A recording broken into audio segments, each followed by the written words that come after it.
Anne Gwinnett, I believe you want to come. You're in the room. Would you like to come to the table?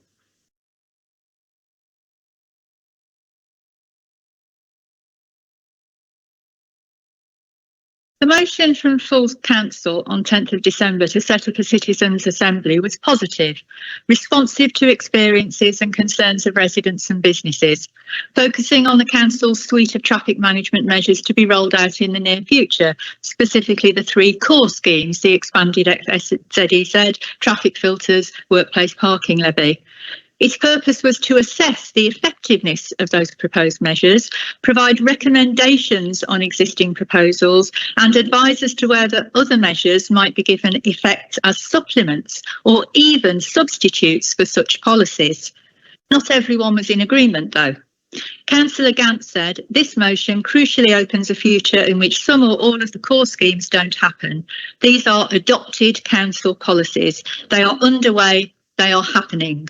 Clearly no intention on his part that the current policies could be revisited in any meaningful way.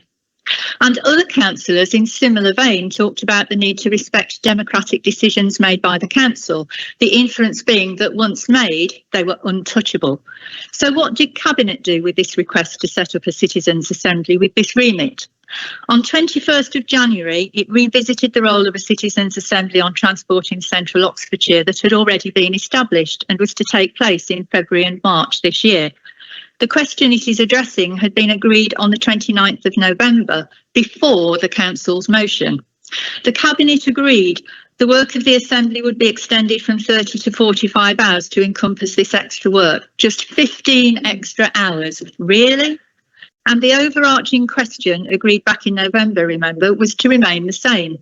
And paragraph 11 in the paper, they agreed highlights the need to enable public deliberation around implementation, whilst ensuring agreed policies clearly communicated and democratic decisions are respected. This was conveyed very clearly to the small number of local people who were allowed to present their views to the Assembly. Blatantly, in an email from the facilitator, while Assembly members will be exploring future policy options, the process does not include reconsidering or overturning existing decisions. Let that sink in a moment. The process does not include reconsidering or overturning existing decisions. It is clear that this citizens' assembly was never intended by this Cabinet to do what the full council asked it to do. It was never intended to genuinely review those core themes. It was designed to support and push forward an already existing plan with the illusion of citizen support, while presenting itself as a citizen-driven democratic process. Well, Cabinet has failed its own council, and we have not been fooled. I'm sure I speak on behalf of many residents and businesses when I say we consider this sham of a citizens' assembly to be null and void. Thank you. Thank you very much indeed.